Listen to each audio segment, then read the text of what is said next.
हमें भी डिग्री हासिल करने के लिए जो खर्चा करता है, जो मेहनत करता है, परिश्रम करता है और एक सपना देखता है कि मेरा लड़का लड़की ये आगे चलकर पढ़कर बहुत बड़ी होगी, जब आप डिग्री हासिल करते हैं तो उनको भी इसकी बहुत बड़ी खुशी होती है। एजुकेशन जो है वो बहुत महत्वपूर्ण है। डॉक्टर बाबा साहब आम्बेडकर जी ने शिक्षा का वर्णन किया है। उन्होंने कहा कि यह टाइग्रेस का मिल्क है, वाघिणीचं दूध है, यानी इतनी ताकत है इसमें। और इसलिए हम सबको शिक्षा में अगर हम एक प्रकार से डिग्री हासिल करते हैं तो हम अपने पूरे परिवार को आगे ले जाने की एक ताकत, शक्ति हमारे बीच में निर्माण होती है। ये जो डिग्री हासिल होती है इसका संबंध ज्ञान से है, नॉलेज। और मैं अक्सर दो बातों के बारे में हर समय जिक्र करता हूं और मेरे याद रखता हूं। दो बातें जो है, जो फिलॉसफी है कि एक innovation, entrepreneurship, science, technology, research, skill and successful practices, we name it as knowledge and conversion of knowledge into wealth. ये हमारा भविष्य है।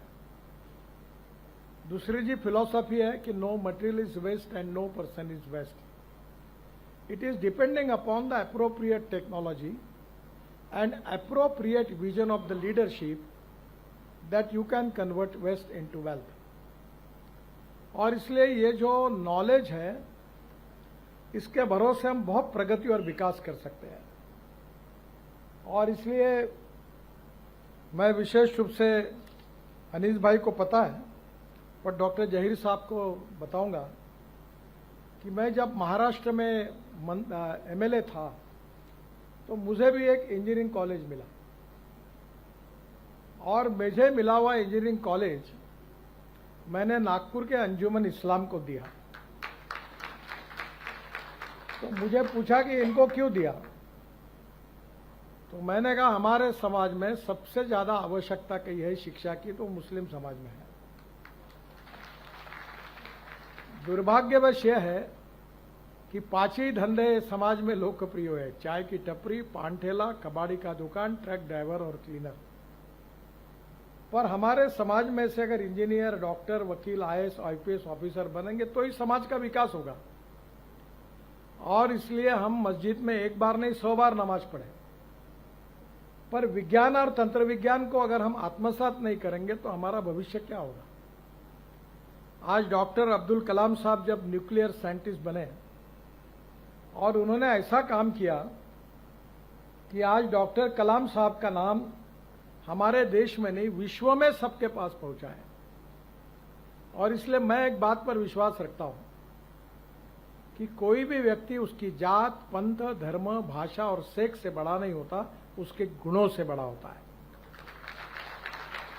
और इसलिए हम जात, पंथ, धर्म, भाषा और सेक्स के आधार पर किसी को डिस्क्रिमिनेट नहीं करें। मैं तो राजनीति में हूं, यहां तो बहुत बातें चलती है। तो मैंने कहा नहीं, जो मैं मेरे हिसाब से चलूंगा, जिसको देना वोट देगा, नहीं देगा वो नहीं देगा। बहुत जाति वाले लोग मुझे मिलने के लिए आते हैं, तो मैंने उनको सबको मिलकर 50,000 लोगों में कह दिया, जो करेगा जात की बात उसको कस के मारूंगा लात।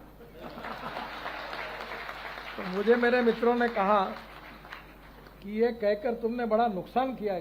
मैंने जो होगा सो होगा, अगर चुनाव जीतता नहीं तो आदमी मरता थोड़ी है, मंत्री नहीं हुआ तो। पर मैं अपने उसूलों के साथ इस पर कायम रहूंगा और व्यक्तिगत जीवन में उसका आचरण करूंगा।